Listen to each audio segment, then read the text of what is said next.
Chapter 10, Coven. The next month was nearly uneventful. On the first Thursday in March, Edward and I cut biology together. He warned me that the lesson plan involved blood typing. Although he remarked that hanging around me as much as he did, he had probably developed the ability to tolerate other blood just fine even if it were exposed to the air, there was no sense in taking the risk with as much of a pass to skip as he had. And I would likely have passed out, which I explained to the teacher the next day, in apologetic tones that avoided me detention. The subsequent Saturday, my human friends and I took our planned trip to the beach.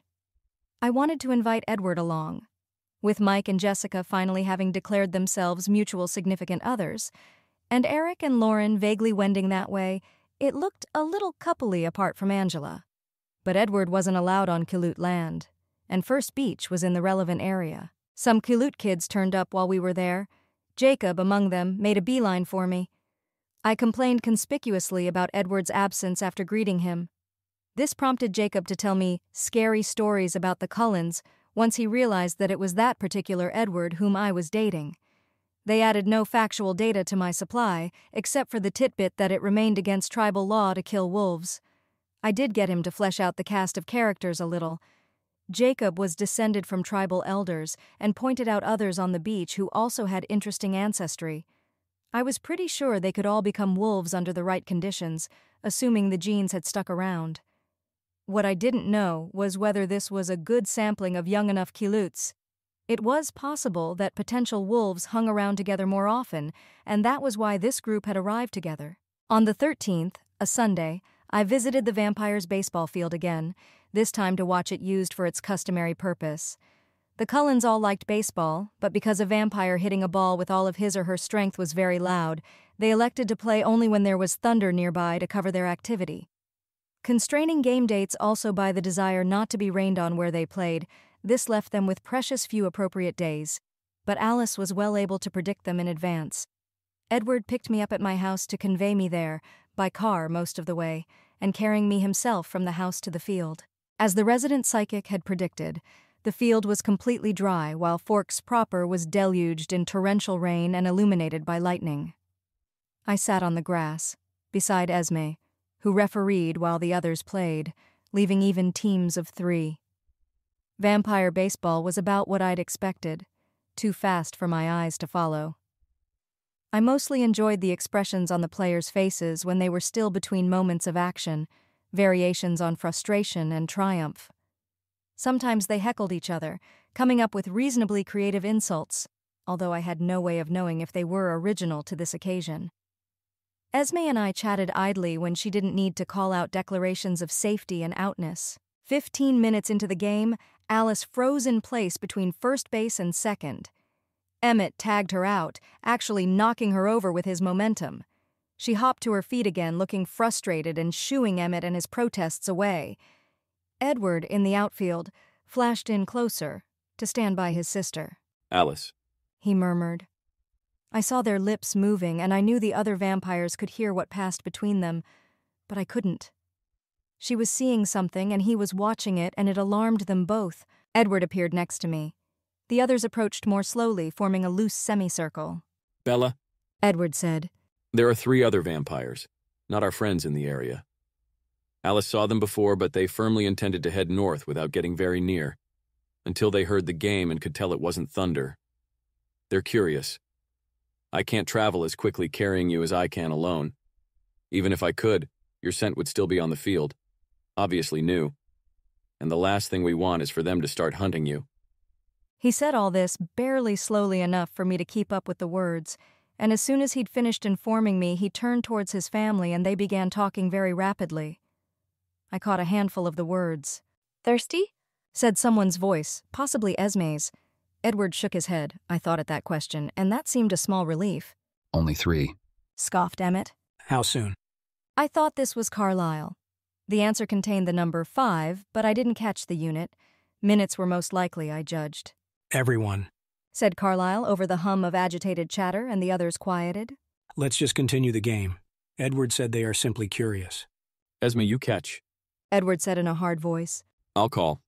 She didn't protest and flitted over to her place. Edward positioned himself in front of me, looking furiously into the distance, at the direction I guessed the other vampires would approach from. "Is there anything I can do to smell less obvious?" I asked. Take your hair down. Edward said, growling under his breath, clearly anticipating a fight.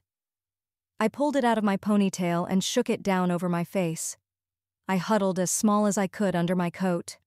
Look undelicious, I told myself, but I didn't know how to do that. If it came to a fight, the Cullens would win, I thought, by the numbers. But there could be casualties. Someone could die. Edward could die. I looked up at him, peeping through the gaps in the curtain of my hair, and knew he'd do it without hesitating if it would save me. I clamped my lips down on the words I wanted to say, provoked by the danger.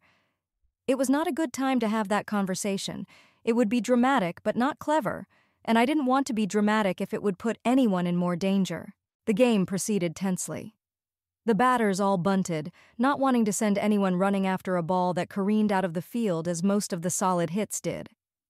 The outfielders stalked the edges of the clearing, paying less attention to the game, and then the other vampires arrived. There were 3. A nondescript male with sandy hair entered the clearing first, then fell back to let a darker-haired, more muscular man with an odd olive hue to his chalky skin take the lead. Last to arrive was a woman with brilliant orange hair, which was long, curly, and full of forest debris. All of them had feral, cat-like gaits, obviously predatory, and wore backpacking outfits but no shoes. Their eyes were a dark wine red. Carlyle approached them with his arms spread non-threateningly. Emmett followed slightly to his left and Jasper on his right. It was a small comfort to notice that the leader of the unfamiliar coven was just Jasper's match in size and dwarfed by Emmett's great bulk. I wasn't sure how much that mattered, but it looked like it did. The visitors, I kept forcing myself to choose alternatives to the word enemies in my mind. They hadn't yet proven themselves that, not so directly, dropped into more casual poses, and the olive-pallid leader smiled, showing off bright and even teeth. Between stabs of fear, I had a vague intellectual interest in watching the covens meet. It was the sort of thing about vampire behavior I'd need to know later, if I didn't die then and there. "We thought we heard something interesting," the dark-haired one said. "I'm Laurent. These are Victoria and James." He indicated the flame-haired woman and the ordinary-looking man beside her. Victoria and James exchanged a look. I had the sudden intuition that they were mates, with Laurent either without one of his own or separated therefrom. I'm Carlyle. This is my family, Emmett and Jasper, Alice, Rosalie, and Esme, Edward and Bella, Carlyle said. He waved towards us in vague groups, avoiding drawing attention to individuals. I was momentarily surprised that he included me in the family, but of course he didn't want to pick me out as a mere future in-law for Laurent's benefit. Laurent took in the baseball equipment. "Do you have room for a few more players?" he asked, sounding friendly and inquisitive. I wondered if I looked suspiciously unvampiric, crouched under my jacket when no vampire would have been bothered by the cold. None of them had yet tried to eat me. I tried to hold still the way I could if I were inedible. Actually, we were just finishing up, Carlyle said, matching Laurent's tone, sounding vaguely regretful as though he'd have liked nothing more than to have a catch with the anthropophagic creatures standing before him.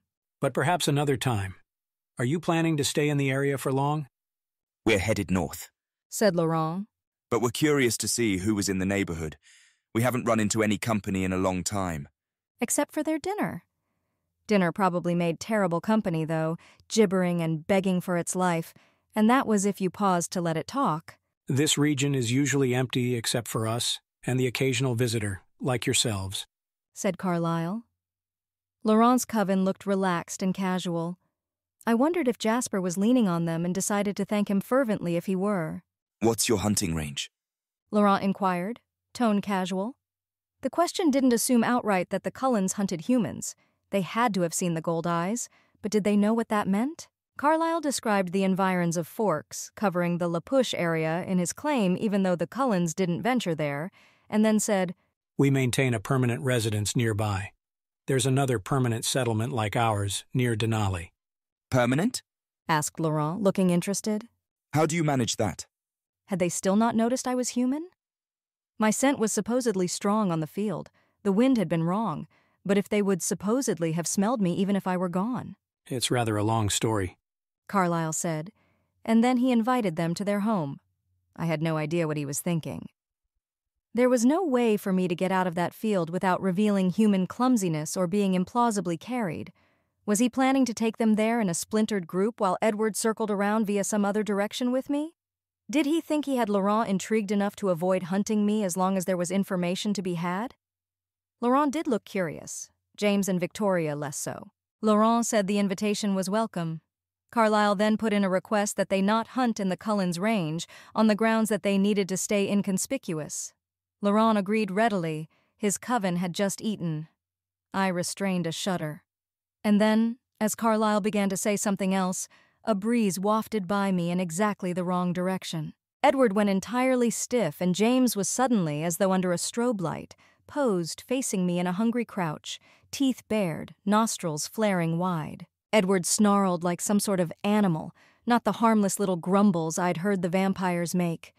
It was a threat, full of menace, a declaration that Edward was prepared to kill if James took one step too close. I had so many reasons to be afraid. My boyfriend can sound like that. Those vampires might kill me. They might kill Edward. He might kill them. If they have friends and he kills them, they might find us. What's this? Asked Laurent, clearly astounded. He didn't seem to have caught my scent as strongly as James, and Victoria barely reacted at all except to fix her attention on her mate. But he clearly knew the situation now. She's with us, Carlyle told them, aiming the statement more at James than Laurent. You brought a snack? Laurent asked incredulously. His foot moved forward. Edward's lips curled back, showing all his teeth, and he let out another, more ferocious snarl. I said. Corrected Carlyle sharply. She's with us. Laurent was dumbfounded. But she's human. He didn't sound hostile, but nor did he make a move to check James, who still looked ready to pounce. Emmett shifted position a little, and James slowly straightened up, but went on staring at me. Edward didn't budge. It appears we have a lot to learn about each other, Laurent said, trying to diffuse the hostility. If Jasper was using his talents, they were not as effective as I'd imagined. Indeed, said Carlyle tightly. Laurent went on. But we'd like to accept your invitation. And of course, we will not harm the human girl. We won't hunt in your range, as we said.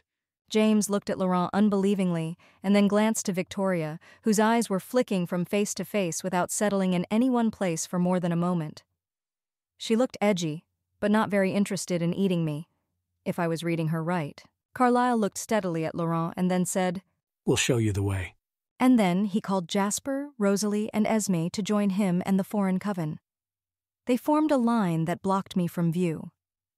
Alice appeared at my side as soon as it was clear he didn't want her with the larger group. Emmett fell back more reluctantly and kept his eyes on James as he backed towards us. I was still sitting on the grass, rigid with fear.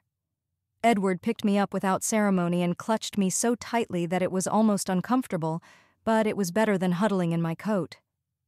The four of us were off through the forest. Under the trees it was pitch black. Not even the tendrils of cloud-filtered sunset that had lit up the field were visible through the leaves. Edward normally seemed exhilarated when he ran, but not this time. He was running off pure rage. I wondered how difficult it had been for him to avoid attacking James the instant my species had been revealed. We reached Emmett's gigantic jeep, and Edward tossed me into the back seat. Emmett slid in beside me, Alice took the passenger seat, and Edward was starting the engine. "Where are we going?" I asked in a low voice, when I'd found where my vocal cords had gotten to. Away? Said Edward tightly. He sounded like he didn't want to answer me. He was just mechanically answering me because I had to be answered. The speedometer was overtaxed by the crazy velocity he was undertaking. I couldn't tell where the car was hurtling in the dark. We have to get you far away from here. Now. Why? I asked. That doesn't make sense. Laurent said they wouldn't hunt in your range. It's safer for me to stay here. James won't abide by that agreement, said Edward tightly, forcing each word through his throat with immense effort. He's a tracker. Emmett reacted to this word considerably more than I did, going stiff in his seat. Alice seemed to recognize it too. I said, "Oh, what?" He's got a power. Edward said. Hunting is his passion, his obsession, and he wants you in particular. You're the most irresistible sort of prey, a single vulnerable element in a large coven of protectors. He's committed to the hunt now, and he can't be stopped unless we kill him. Then why run? If he'll follow me wherever I go until he's dead or I am, I said, then it will come to a fight, won't it? There's got to be some advantage to having it out on your turf. Or do you mean he'll stop when I'm turned and you need to put me in a bunker in Alaska where I can be hidden for the 3 days it'll take me to vamp up ahead of schedule? He's no match for us, Edward, Emmett said. He sounded like he relished the possibility of a fight. The female, she's with him. Edward said. And if it turns into a fight, their leader will go with them too. There are enough of us. Scoffed Emmett. I'm sure you could beat them, I said, but I'm not sure you could do it without casualties. Edward, will he lose interest if I'm turned? Is that the plan, or were you just thinking I could live the rest of my life on a series of airplanes until there's a chance to put me on a space colony or something? Edward didn't answer. Perhaps he didn't know. His brand of mind reading picked up only surface thoughts and could leave gaps like that, Alice said. I don't see him attacking. He'll try to wait for us to leave her alone. Edward growled. It won't take him long to realize that's not going to happen. If he finds it interesting to hunt protected, vulnerable people, what would be the point of waiting until you left and then finding me at home or something? I choked on the rest of that word. Charlie. If he crosses my scent anywhere in town, he'll find Charlie. She's right, said Alice. And wouldn't it be interesting, I said. Wouldn't that make it so much more fun for James, if he had my father hostage and had me desperately working against you to get away from my protections in exchange for Charlie's life? Edward snarled again. I started to fear for the structural integrity of the steering column. So we'll pick him up. Emmett said. If James is still waiting for us to leave her alone, that's safe, isn't it? Turning Charlie isn't part of the plan, I cried. If we grab him, even if you manage to fake being human perfectly, the choices are still run forever or eventually fight James. And you don't think he'll come quietly, do you? Charlie was far more closely tied to Forks than I was. He had a job he loved, long-standing friendships he cared about. He was on the Kilut reservation all the time. Edward clenched his jaw. The Coven has visited the house. Laurent is still there, talking to Carlyle. James and Victoria looked around a little and excused themselves. He reported. He was driving quickly, but I supposed his family's minds might still be just in range. They claimed to plan to continue their original route and headed in the correct direction, as far as Carlyle could see, but could easily have doubled back. Laurent is expressing an interest in visiting the Denalis. Look, I said, we're going about this in a completely confused way. What's your idea? Asked Alice. I don't have one yet. Hang on. I took a deep breath. What do I want? I wanted to live. I wanted Charlie and all of the Cullens to live. I had to admit to myself, to have the best chance of getting what I wanted. Roughly that order. It felt awful to realize that I wouldn't die for Charlie, and I hoped never to be in a position where that was actually the trade-off, but I knew Charlie would insist that I be the one to live if it did come to that, which was something of a salve for the guilt. I felt less terrible about preferring myself to the Cullens. Edward, probably even more so than Charlie, would fling himself into any danger if it would give me a better chance. I half suspected that he was sufficiently emotionally vulnerable that he literally could not live without me, that if I turned up dead he'd calmly douse himself in napalm, hoping, in his confused theological muddle, to somehow join me. The others were friends. Alice, in particular, was a good friend, but I simply hadn't known them that long. Also, they would not want Edward to feel compelled to napalm himself either. If everyone's life were assured, I wanted everyone involved to have mutual knowledge of that survival. I wanted to stick to my original plan, finishing out the school year, dramatically eloping to Europe, and bringing my parents and friends into the fold one by one in any case where Alice said we could do it safely. What do I have? And the sub-question, what do I know? Edward's absolute top priority was my life, but he was susceptible to bad reasoning about what that meant and would not necessarily be easy to bring into an agreement about how best to secure it. Emmett was itching to fight. The other Cullens, as a group, were prepared to treat me as a member of the family and would probably defend me as well. There were 7 of them, even split up in 2 groups. Each half was at least an even match for Laurent's group. James was a tracker whose purpose in life was to pick interesting targets and commit himself absolutely to getting them. At least under the condition where I remained human, he'd follow me until at least one of us was dead. He probably didn't know about Edward's and Alice's powers, although he might have an inkling of Jasper's. He had seen Edward's display in the field, and could likely figure out that there was an eternal vampy soulmate thing going on there, and knew that Edward, and by extension the entire family, thought he was a threat to me. Victoria had his back, the typically devoted vampire mate, although apparently hunting was not her own hobby, or Edward would probably have been able to pick up similar intentions from her. Laurent was not personally hostile, but would take his Coven's side in a confrontation. As far as the Cullens were concerned, money was no object. I did not think it was possible for me to come up with a plan that didn't involve the outright purchase of a small country, which could tax their finances irrecoverably. As long as I got a Cullen, at least one of them, on board with whatever plan I invented, I could freely call for financial expenditure. What is the best way to use what I have to get what I want? Wild plans spun to life in my mind, and I tried to sort them, dividing plausible from untenable. At least one of two things had to happen in the reasonably short term, unless Edward was wrong about James's implacability. James had to die, or I had to turn. Turning might not be a guarantee of deterring the hunter, but it would make me less vulnerable if he got through my protectors. I did not expect to emerge into vampirehood equipped with expert fighting skills, but at least I wouldn't so closely resemble a melting marshmallow in texture and menace. The process would take 3 days, but it might be possible for the vampires to move me while I was incapacitated. "James hunts alone?" I asked Edward. Yes.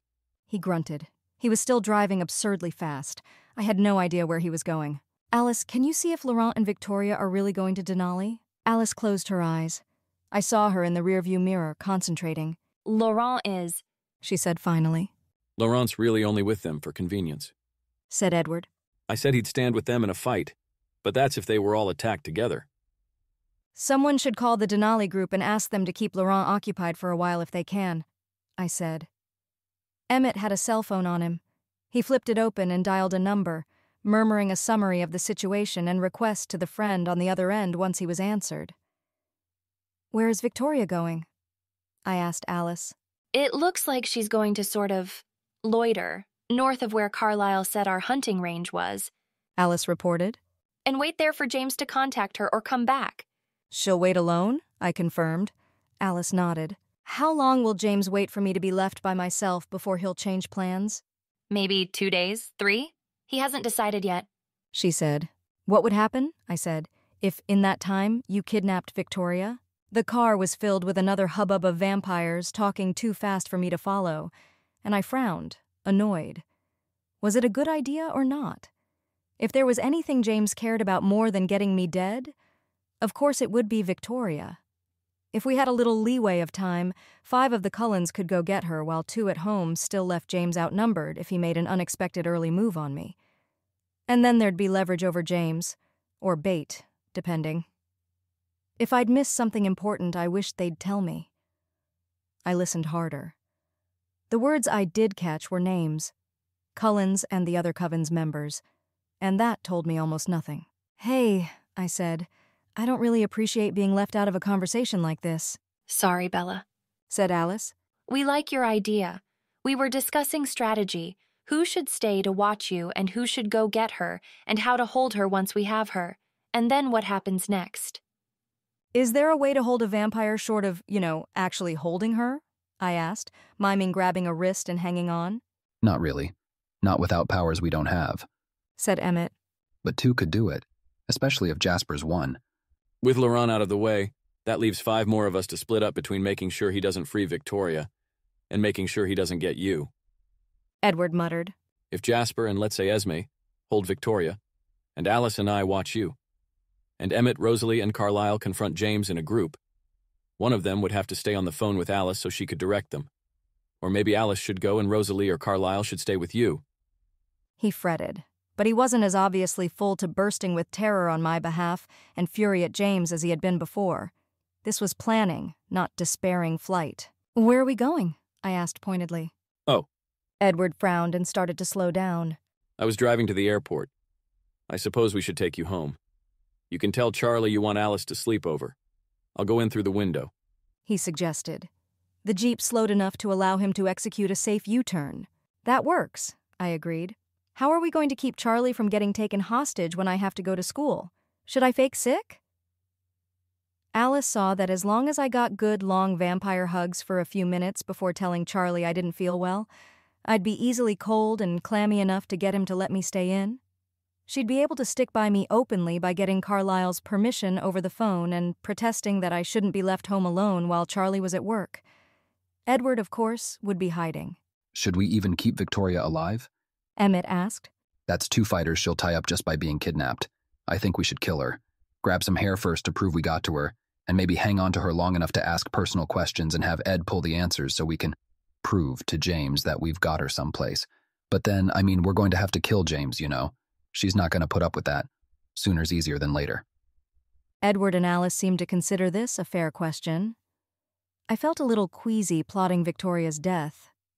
I knew she was a murderer, and probably had no realistic chance of ceasing to be one, and that she probably wouldn't non-violently tolerate her mate's death, which was likely necessary for self-defense. But Victoria hadn't personally done anything to me yet, or even formed the intention to do so, and that seemed to put it on different footing. I didn't bring it up. I want to live, I told myself. And it was true. My discomfort over orchestrating Victoria's execution didn't compare to the sick fear I'd felt when James had looked at me like a delicious beverage. Whoever she'd have eaten next probably wanted to live too. Edward drove less manically towards my house. Emmett called his wife while we were on the way, uttered some overdone mush to Rosalie so she'd have a good excuse to get out of Laurent's earshot, and then summarized the plan to her. We got to my place at about 10, and I bounced in, arm in arm with Alice, pleading with Charlie for a sleepover and leaning very hard on my limited acting skills. Alice was much better at it than me and jabbered about painting our nails and how she couldn't wait to braid my hair because hers wasn't long enough and Rosalie and Esme wouldn't let her do theirs.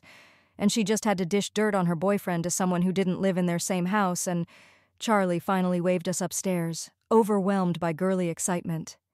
Alice followed me up the stairs with a gleeful squeal that I thought was probably uncalled for. When we got to my room, Edward was waiting there, pacing. "Will you face one wall long enough for me to change, please?" I asked him pointedly. He sighed slightly and obediently looked at the door to my closet. I hopped into my pajamas gratefully. I kind of wanted a shower too, but I wasn't sure Edward would tolerate me spending that long out of his line of sight until he'd calmed down a bit more. It could wait. If the vampires had a problem with how I smelled, it wasn't with the fact that I was gross. My outfit of the day had dirt on it from where I'd sat in the field, and it was covered with the sweat that apparently came with the immediate fear for one's life. I dumped it into the hamper. As soon as Alice saw that Laurent had left the Cullen home, she called Esme and asked for an overnight bag, which was to contain a number of non-overnight bag-ish contingency items, like several $1,000s cash, in case we had to bolt.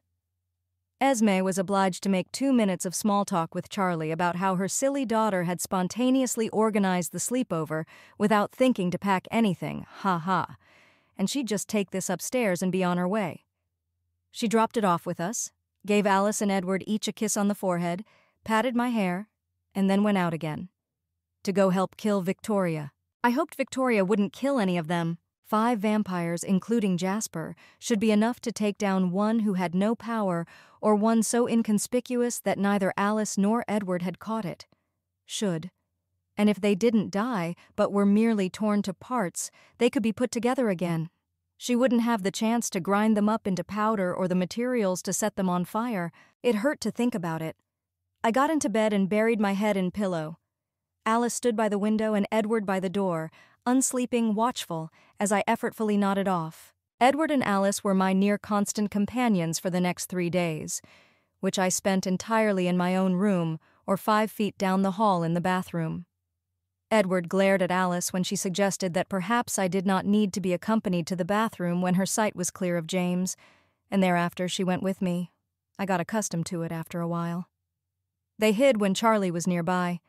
Luckily, he didn't go through my stuff. On Monday, very early in the morning, Edward briefly traded his guard duties with Carlisle in order to enact Emmett's idea of retrieving personal information from Victoria without her enthusiastic cooperation.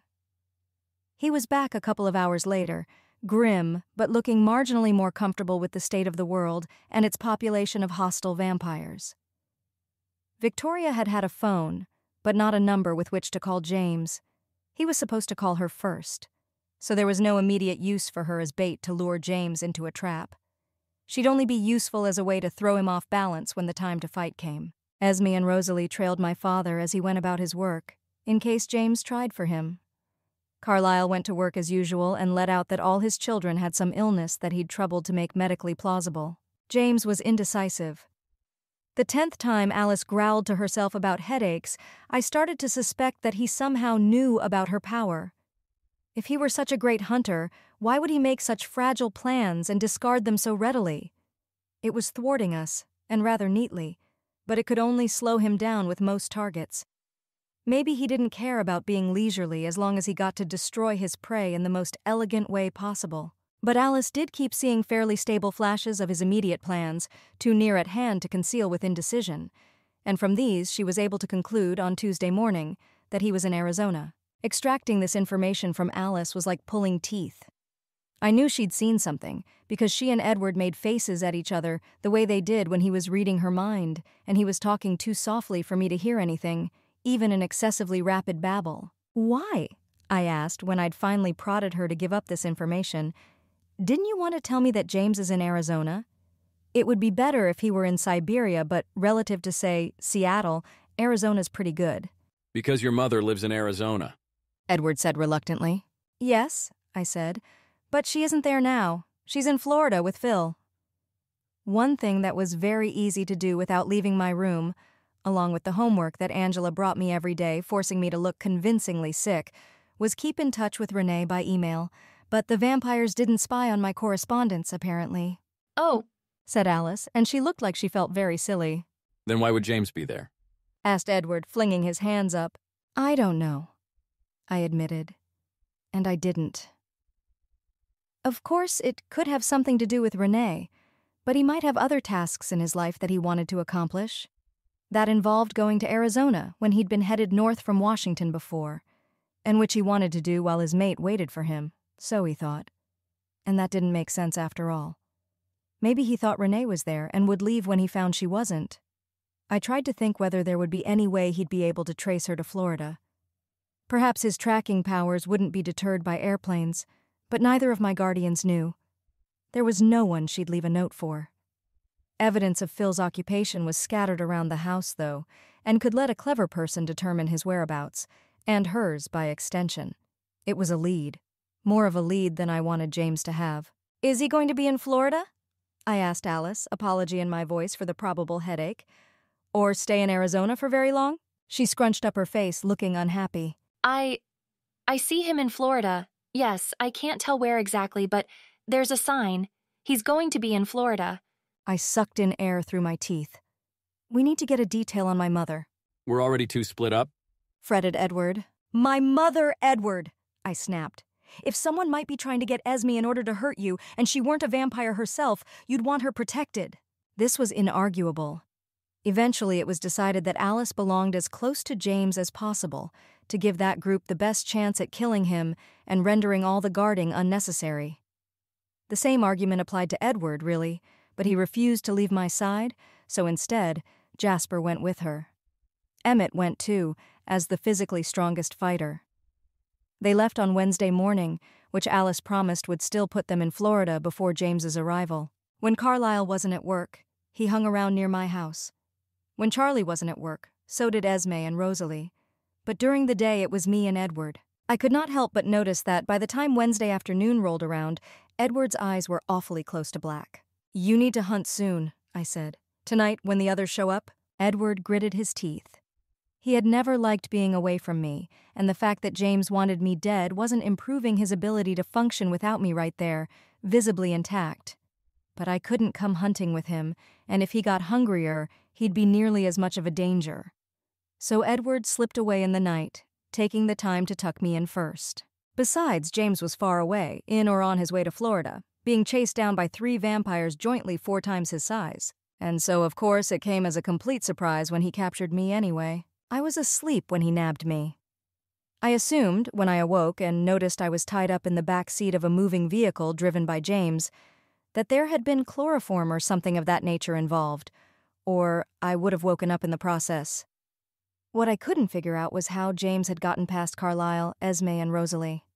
I also wasn't at all sure why he'd taken me alive. As it happened, he hadn't gagged me, so I spent 10 minutes forcing the mind-numbing terror into the background to let myself ask questions.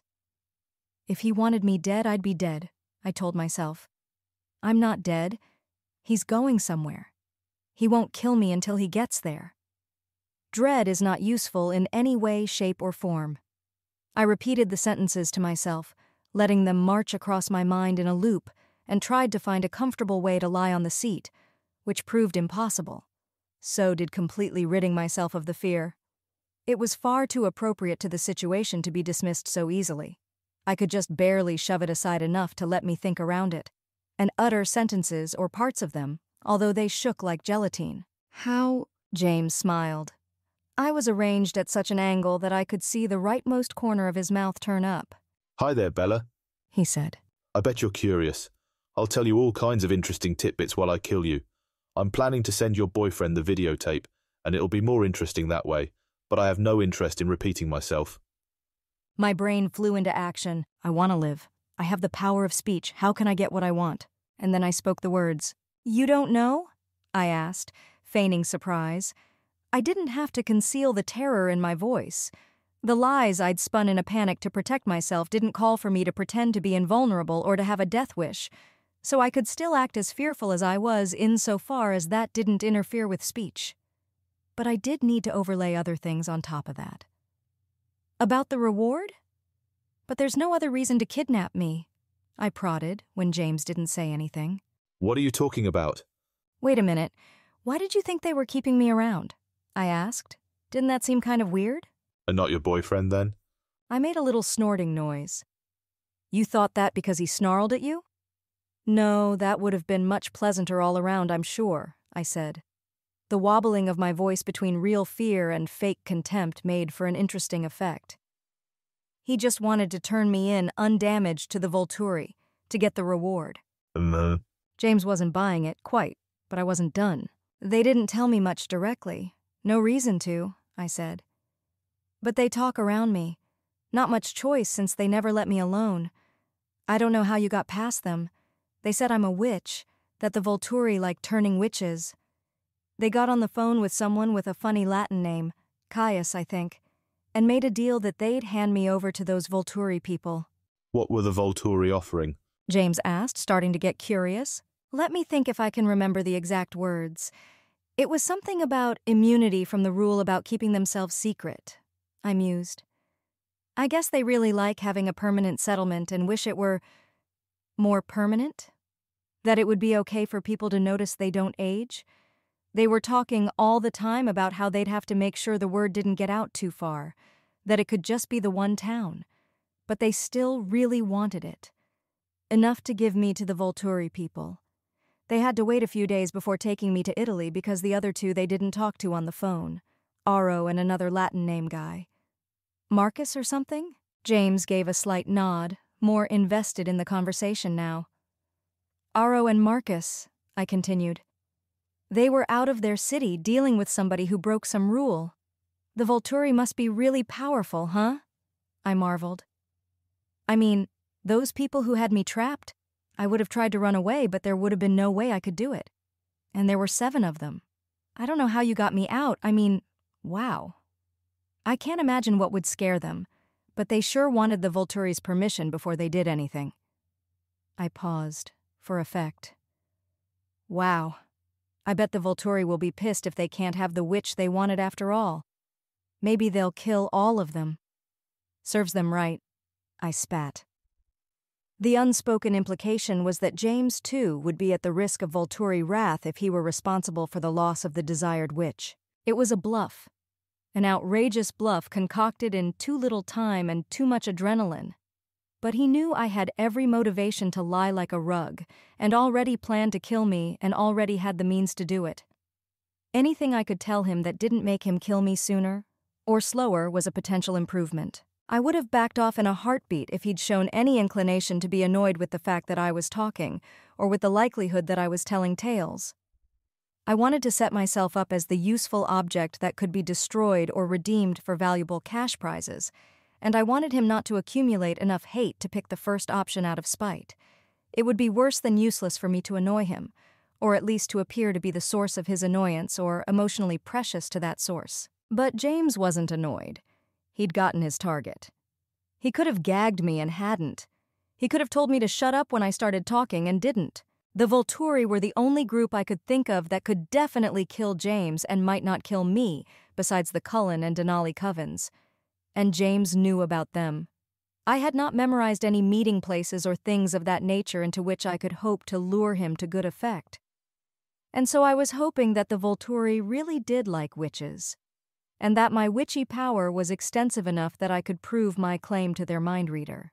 The Volturi have never done anything like that before, James remarked. It seems weird, I said. I gather they've been running the vampires for like thousands of years. I was trying to sound a little stupid, too stupid to be deliberately tricking James. I wished I hadn't used the word gather. I went on more carefully. Maybe they think the secret's all gonna go to hell anyway, since technology's getting so, high-tech, and it's harder to hide. And they want to get more witches first, so when it goes to hell, they get to stay in charge. James was smart enough to put this poorly worded supposition together. Then it's not much of a reward, is it? I guess. Those people who had me before really wanted it. But I mean, if you're immortal, I guess 100 years or whatever isn't that long. I don't know. It could take that long for the immunity to be useless. It sounds like a long time to me. Was that the only reward the Volturi had on offer? He asked.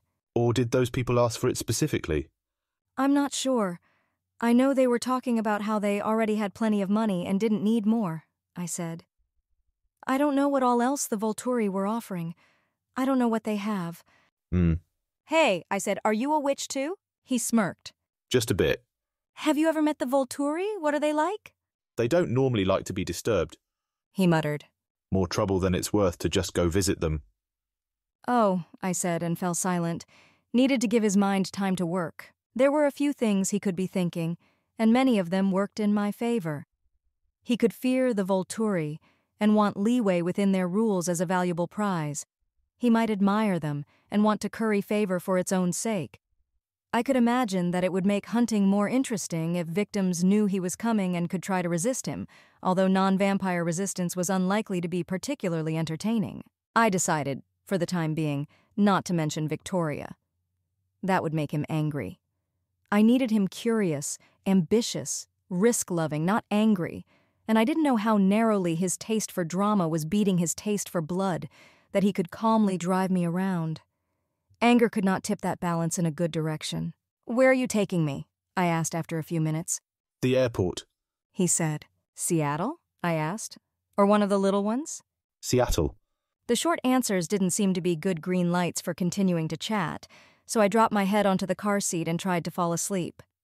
I didn't quite manage it, but I did sort of half doze until we got to the airport. I was just able, in spite of being tied up, to cross my fingers.